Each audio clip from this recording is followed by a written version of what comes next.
Okay.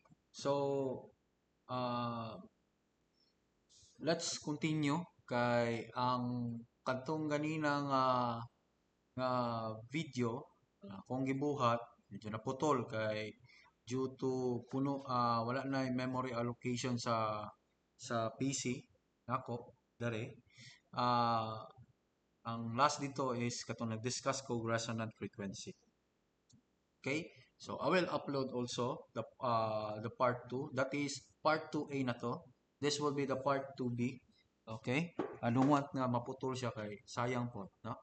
So the balik ta ang imuhang omega sub O that is defined as the F sub R. Okay.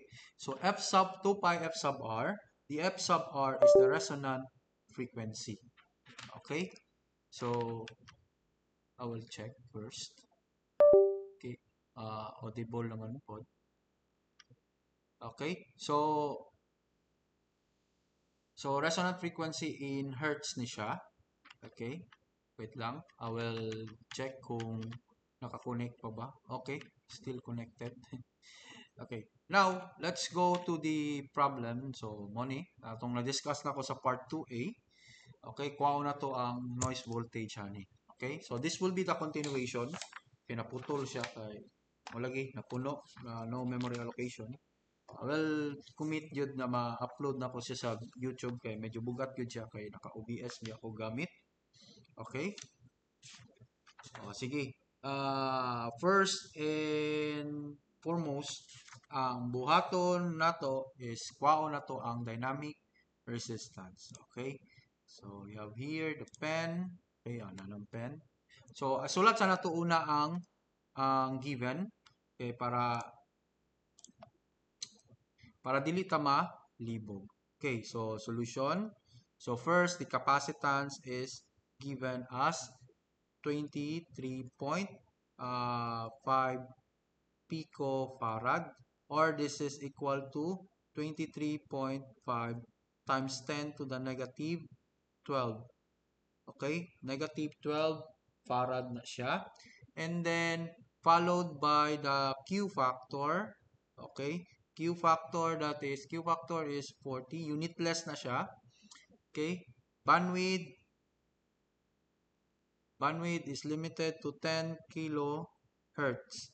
So this is 10 times 10 to the 3 hertz na siya. Okay, so question, we need to get the effective noise voltage. Wala kay temperature.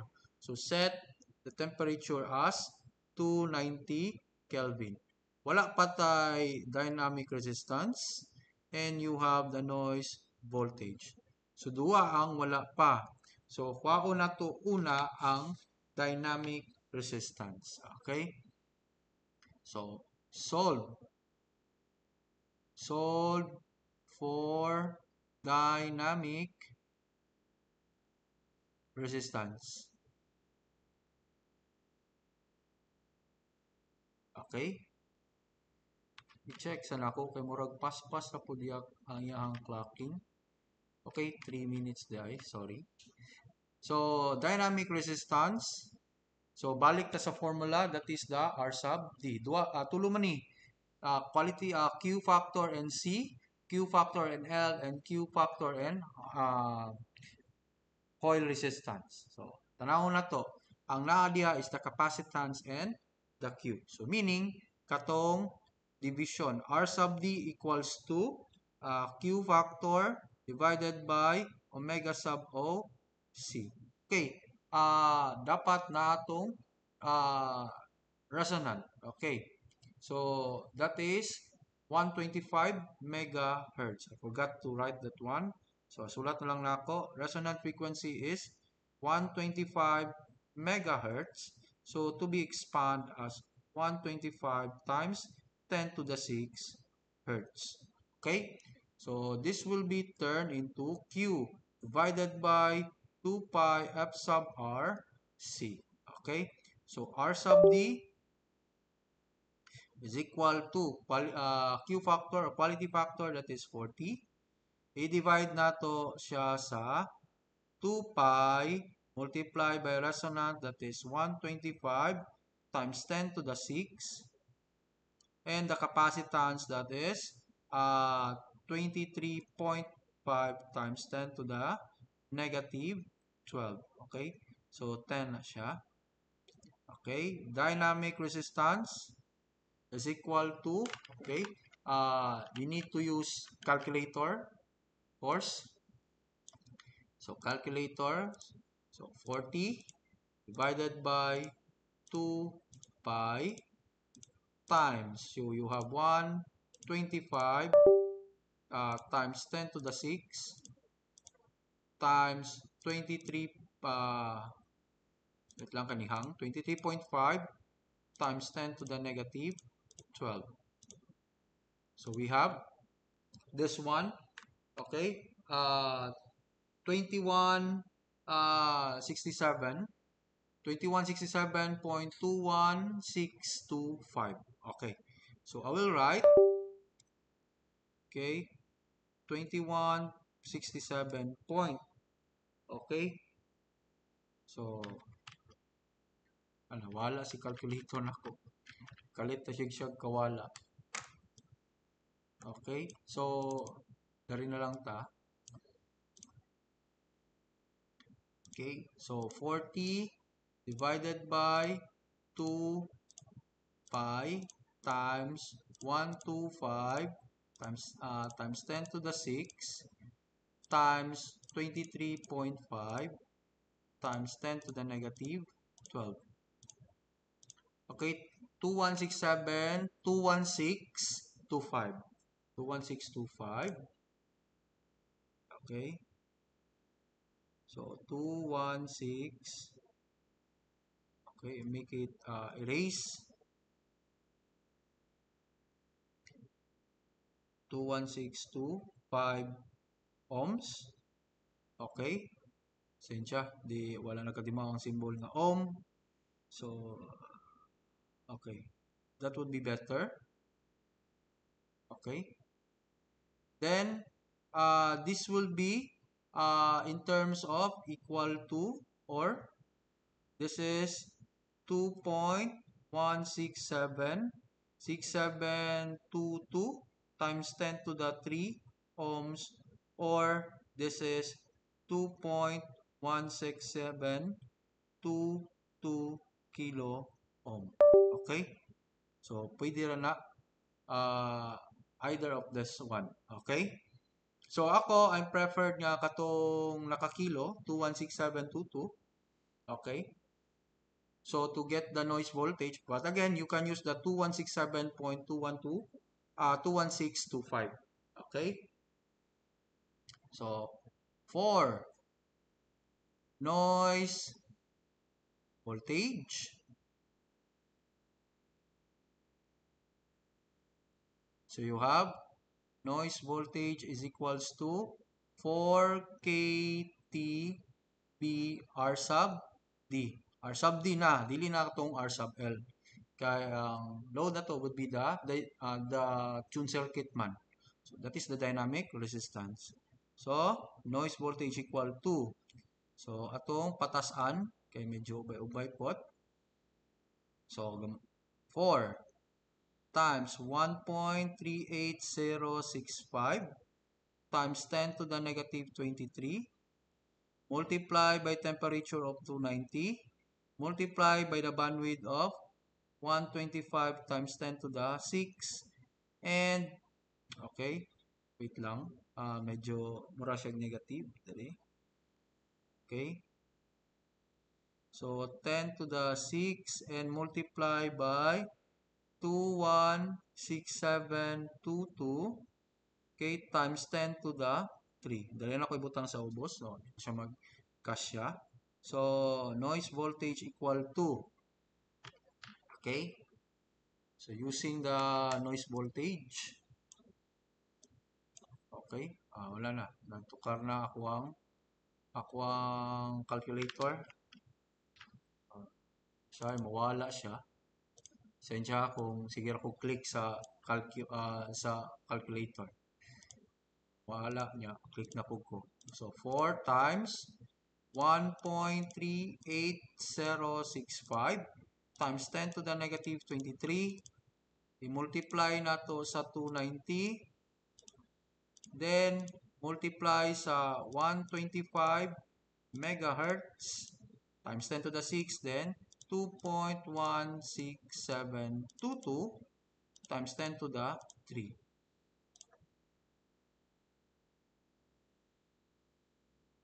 Napod siya. Okay. So, that is, okay. I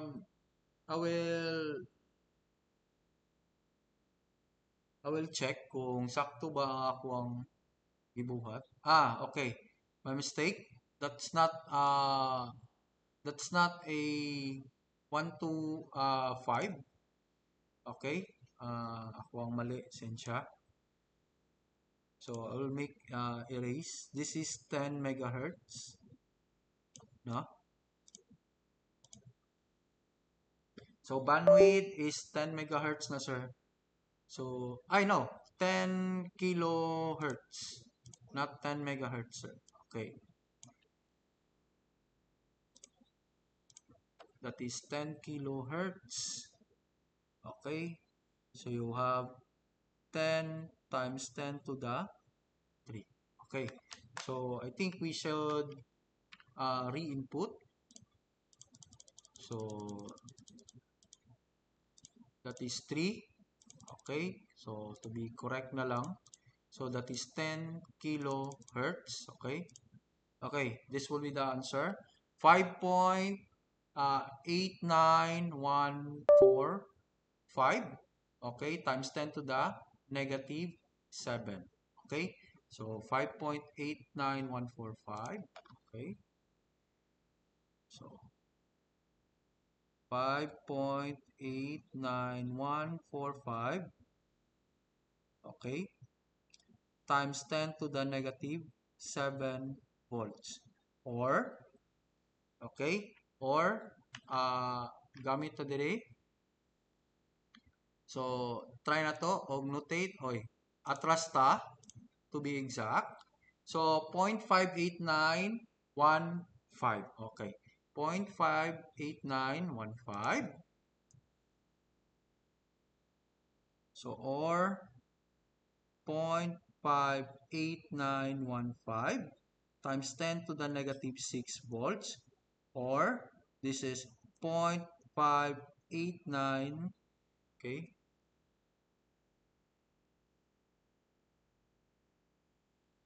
so 8915, that is microvolts. So final answer for the noise voltage of example problem number 1, no, with the use of dynamic resistance. Okay, so sensya, no, mali ko sa bandwidth, it should be 10 kilohertz. Kaya 125 is the resonant frequency. Okay, so much with that. Okay, we're done. So the true solution is this one. Ano siya? More on shortcuts na siya. So muna, wala gihatag ang temperature. So muna i-default nimo siya as 290. Okay? Okay, basig malisang ka ba nga wala may kuan, wala temperature. So pag comes 290 gyud na ang temperature. Ambient, assume ambient temp. Okay? Sige. So this will be the practice problem. Try to solve this one, no, at your convenient time. Okay. So we have another parameter for the noise voltage. Okay. So reactance. So, reactance, noise, effects, and Q factor. Okay. Kani siya nga parameter, this is applicable for kung naay tune circuit. Okay, this is with the presence, no, so butang lang ko with the presence of tune circuit. So kung na-present sa tune circuit, we all know this one, di ba? You have here, so sa gina, tune circuit is comprised of inductor followed by capacitor. So inductance and capacitance. Of course, kung naani, with a given Q factor, you have to get ang ilahang, this one is get the dynamic resistance. Okay? So, pag na-i coil and capacitance, dynamic resistance na. Okay? Pag na-tune circuit, always the bandwidth is multiplied by pi over 2. Okay? Sa ganina nga problem, gihatag na niya ang 125 megahertz. Okay? So, given na siya, that is the default one. Pero pag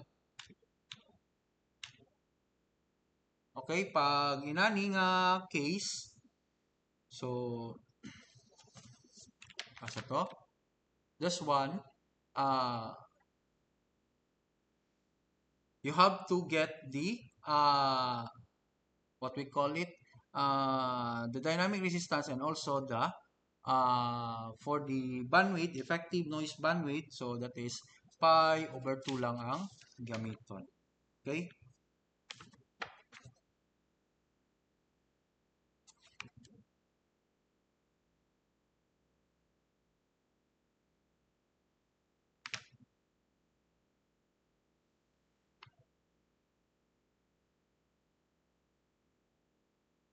So, kasagaran with the keyword, no, you have the single tune, or parallel tune circuit, kana. You have to get the value of the bandwidth. Okay, now let's have here the example. Okay,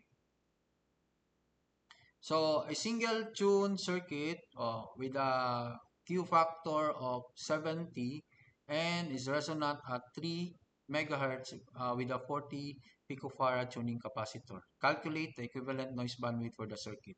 Pag sa problem ganina, nahatag naman gud niya ang bandwidth. Asa to? 10 kilohertz. Pero pag walay bandwidth, mo din pag walay bandwidth kay ihatag, given lang ang L over C, no? Ang imong buhaton is, okay? Ang imong buhaton is get the, what we call it, the bandwidth in terms of resonant frequency. Okay? So this one, kanyo, Q factor equals to, kanisya, this same formula, omega sub L, omega L over R, omega C, G. Pero, in terms that is F sub R divided by B. Okay? Kung dili ihatag ang bandwidth ha, given lang ang resonant frequency, kana, na ay tune circuit na ang iyahang load, it means mogamit ka aning Q equal to F sub R over B. Pero paratong ganina, gihatag naman ang bandwidth, there's no need to get the equivalent noise bandwidth. The delta F sub equivalent, EQ. So, equivalent noise bandwidth. Okay? So, try na to ni. Okay? So, a single tune circuit has a Q factor of 70 and a resonant at 3 megahertz. So, we have 470 picofarad tuning capacitor. Find calculate the equivalent noise bandwidth for the circuit. Okay, so the solution, okay, so solution is given the Q factor that is equal to 70 and the resonant frequency is 3 megahertz. Okay, with the capacitance of 470 picofarad, or that is 470, okay, times 10 to the negative 12 farad. So, ipakuha ang equivalent noise bandwidth. This one. So, ang first step na imo ang buhaton, if you encounter this type of problem, no, kuhaon nimo ang bandwidth itself in terms of Q. Okay. So, solve for bandwidth B. So, Q equals to resonant frequency divided by bandwidth. So, given the Q, that is 70, equal to, so that is 3 times 10 to the 6 divided by bandwidth. I'll make it transfer this one. So, cross multiply, you have your bandwidth equal to 3 times 10 to the 6. Okay? Equal na. Divided by 70. So, given the bandwidth, okay? So, i-plug in na to, 3 times 10 to the 6 divided by 70. So, naakay, so, 42857.14286. Okay? 42857. Atong isulat as a whole. 42857 point. That is 14286. 14286 hertz. Or i-move nato ni ang decimal pa left 3 places. So that is 42.85714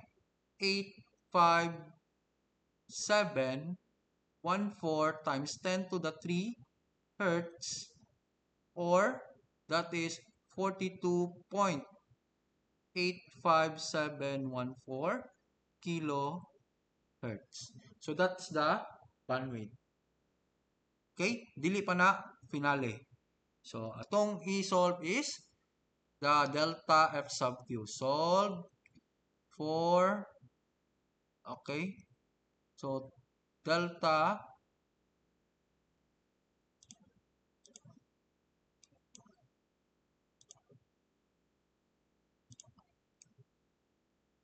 ako na lang i-reasoning R. Mo ni nakatigaw. So, for delta F sub EQ. Okay. So, paano na nimo? So, equivalent noise bandwidth is equals to pi all over 2 B. So, delta F sub EQ equal to, so you have pi over 2. I'll be using this one, the 42.85714 times 10 to the 3. Okay? So, what would be the equivalent noise bandwidth? Okay? So, plug in the calculator. So, press AC. So, we have, so, pi over 2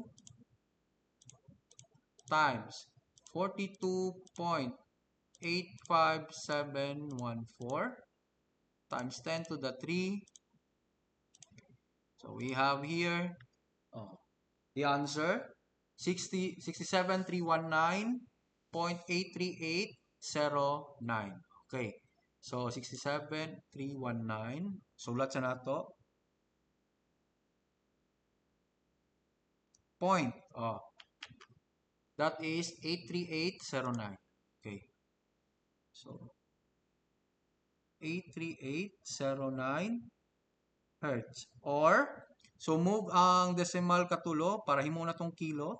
So, 67.31984 times 10 to the 3 hertz or 67.31984 kilohertz. So this will be the equivalent noise bandwidth. Final answer. So naunsa naman ang capacitance da sir? Actually pampadikoy ra siya. Okay? So pampadikoy. Okay? So kung inani nga case, no, given ang resonance, so pakuha ang noise voltage na sir. How about this one? So kung ipakuha ang noise voltage, so naman tayo kung ano, resonant, natay capacitance. So makuha na to ang Q. Okay? So using, okay, try na lang. Okay? So try to practice, solve noise voltage. So imong buhaton, I will give you the hint. So noise voltage, first, kuhaon na to ang dynamic resistance. Dynamic resistance is equals to Q divided by omega sub O C. Na naman tayo resonant frequency. Tama? So this is Q divided by 2 pi F sub R C. Makuha ni mong dynamic resistance. We have, sir, unsay gamiton nga bandwidth? Katong bandwidth nga B or delta F sub EQ? Okay, good question. So, noise voltage is equals to 4 KTB, ano?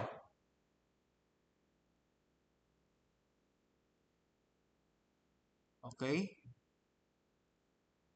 So, 4K, instead nga B, kay since tune circuit, naaman siya equivalent noise bandwidth, the equivalent noise bandwidth ang imuhang gamiton.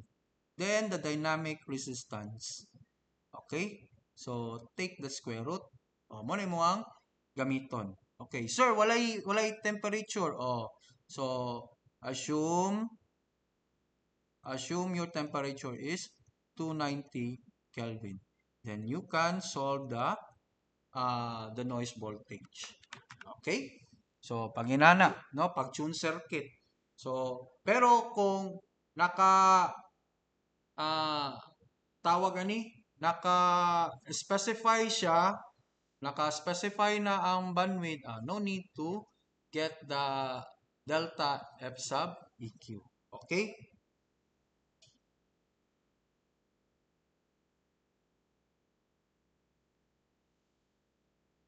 So, kani applicable lang siya kung walay bandwidth. Wala may bandwidth gihatag pero nay resonant. So, muna kuha ng B. So, since tune circuit man, so multiplyan pa ni mo pi over 2. Okay? That's the equivalent noise bandwidth. Pero kung given na ang bandwidth, no need na to solve the delta F sub EQ. Okay? So, try na lang to solve this one. The noise voltage for this problem. Okay? Okay, this is the solution. Gabi, tama ba ta? Okay, tama to ang solution. Okay, kani, try to practice effective noise bandwidth. I'll give you a challenge problem para maanaganag. So, effective noise bandwidth of a parallel tune circuit. So, 5 kilo ohm, okay, and 250 nanofarad. So, ako na pagkuha, sir. So, yan na makita kung unsay nasabtan ninyo sa mga previous formulas, no? In the noise voltage nga formula. And also the dynamic resistance. Okay? Okay. So, I will check kung pila ng time. Okay, it's 29 minutes pa, kapin. So, lots of time. Okay, pero dili na ako ni idugay, no? I think I will set this one as the last example problem for today's discussion. So this will be the shot noise current. Okay? Shot noise na ta. So unsa nang shot noise?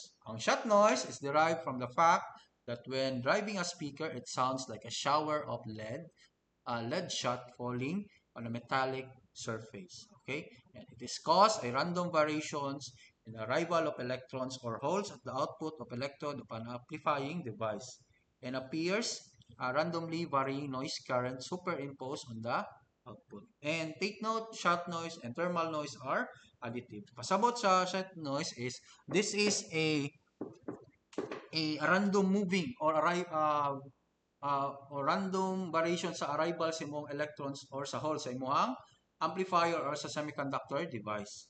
So uh, kung imo siyang i-connect through the speaker para sa shot noise, mura siya og kanang lead shot, kanang ganing murag metal pellets or kanang bulitas ba nga nahulog gani kanang sa metallic surface, example kanang sa atop. Oh, kana. So inana iyahang sound sa shot noise. Okay? So the shot noise, usually shot noise current man yun na siya. Current man na ang gina-determine. So we have two formulas to be considered. Okay? First one is the temperature limited vacuum tube diode. Kung vacuum tube, that's the formula. 2 Q sub E, that is the charge of an electron, and the IDCN, the bandwidth. Pero pag junction diode or PN semiconductor diode ka, this will be the formula. So, square root of 2 times the sum of the IDC plus 2 I sub S, Q sub E, B. IDC, this is the direct diode current. The I sub S is the reverse saturation current. Okay? Kung junction diode. And then, kung tawag na, the V sub E, this is the applied forward bias voltage. Okay? Or the knee voltage sa imuhang junction diode. So, kung silicon, 0.7. Kung germanium, okay? So, please review your electronics, no? So, kung for V sub D, okay? Sorry, naduot. Okay. I will erase na lang kay pwede na ma-erase. I will switch na lang to laser pointer. Okay. So, kung V sub D nimo is 0.7 volts, you are referring to silicon. Kung 0.3 volts na siya,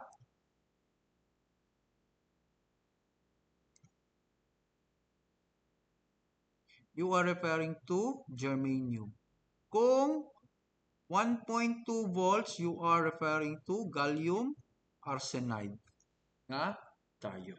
Okay? T is the temperature.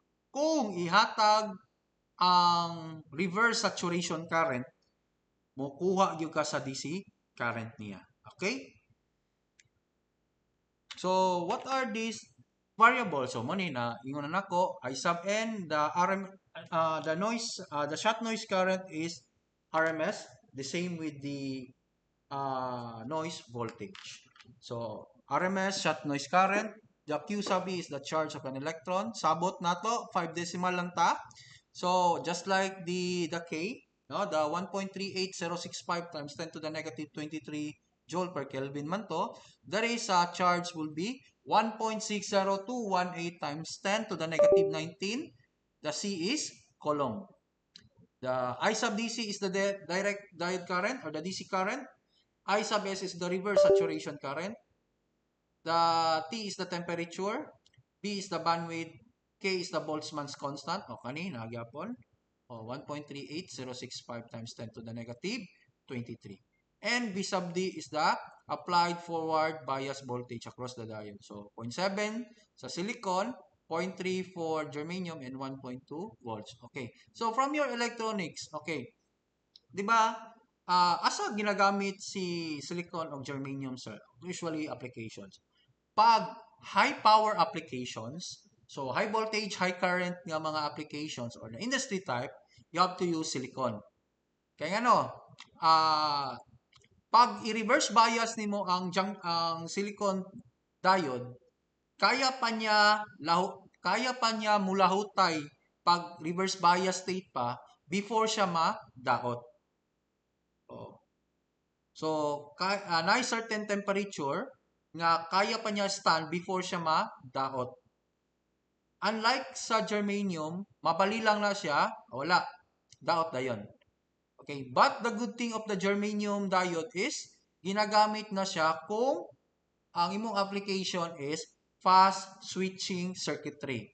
Para nang sa PC, kalang sa system unit, kalang sa motherboard, mostly ana are germanium na nga diode. 0.3 ang biasing ana. So muna ang paspas ang switching. Ang sa silicon, dili siya paspas ang switching, but it can stand a certain temperature kung ma-reverse bias siya before siya ma-daot. Okay? Muna nakanindot sa silicon. Pero pag switching application ka, paspas nga switching, germanium nga ang gamiton ana. Okay? Okay, so let's check the recorded video. Kaya pa. So that is 36 minutes. Okay, so problem. So determine the noise current. Okay, for a diode with a forward bias of 1 milliampere over a 100 kilohertz bandwidth. Oh, so solution ta.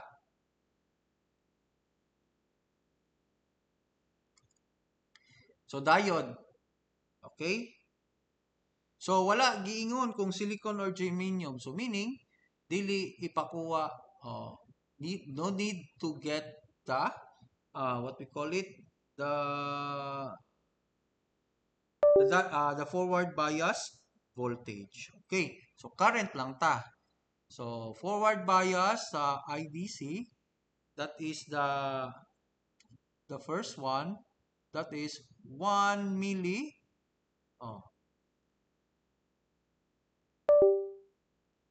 So 1 milliampere or 1 times 10 to the negative 3 amps. Okay?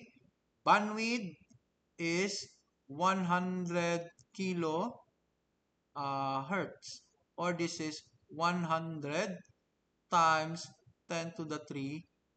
No, that's not kilo. Kapit pa mabutang og K. That is hertz lang. Okay?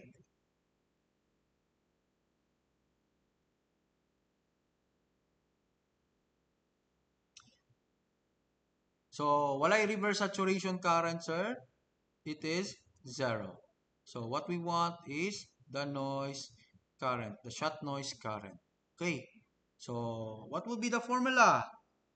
Okay. So, I sub n is equal to square root of 2, okay, times I sub DC plus 2 I sub S times the charge Q sub E and the bandwidth. Okay? So, I sub N, atong i-substitute. Okay, before ko mag-square root, times na lang na ako daan. 2 times, so make a bracket. So, the DC current is 1 milliamp. So, 1 times 10 to the negative 3 plus 2, reverse saturation current is 0. Charge is 1.60 218 times 10 to the negative 19. Okay, bandwidth is 100 kilohertz or 100 times 10 to the 3 hertz. So, square root na to ni, okay, kataas. Taas kaya itong square root. So, you have the shot noise current. Okay, atong i-plug in sa calculator. So, 0 naman na. So, pwede ra, diretso na lang.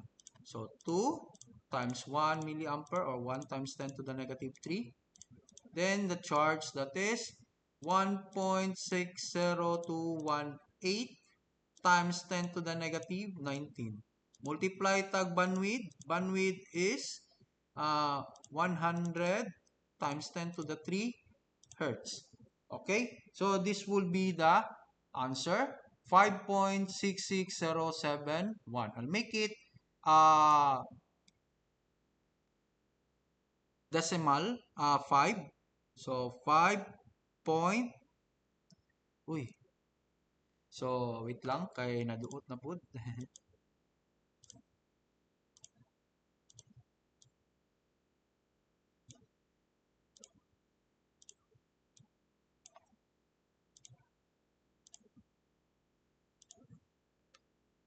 So check na to. 5.66071. So 5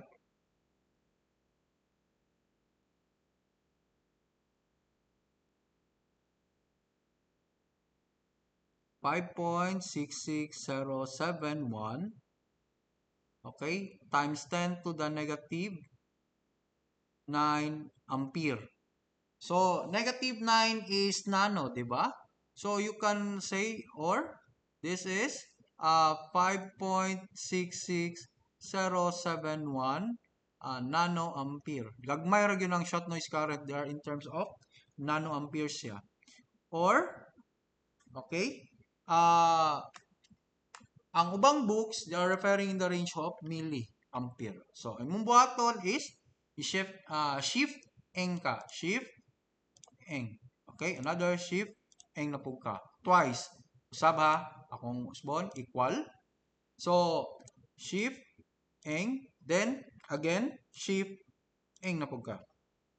Okay, so moving to the left. So you have 0.005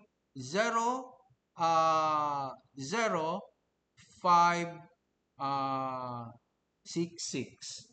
Okay? So, muna ito ang final answer. Okay? 0.00566 times 10 to the negative 6 ampere or 0.00566 so microampere. Other books na ay naka-milli, other is naka-micro.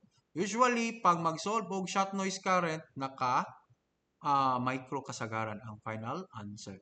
So, no need na pwede ra dili nano, pwede ra micro. Inani ang answer. So, gagmay ra kayo actually ang value sa shot noise current. Okay? So, let's check the solution. Okay? Oh, nawala na gito ako ang calculator. Okay? So, check na to. Okay. In terms of microamps. Okay. Kani, try this one to practice, no? Para, again, pang challenge, no? Pang challenge nga problem solving, no? Pang comprehension po ninyo. Okay? So, diyan lang sa ta for the meantime. THD, total harmonic distortion and intermodulation distortion will be discussed on the next recorded video. Okay? So with that said, no? Ubay-ubay. Okay, so this will be the part 2B sa recorded video. Ang part 2A, ako na po siyang i-upload. Okay, so check. Okay, it's 43 minutes na. So it's 5:04 p.m. So have a good day sa inyo and mayong hapon.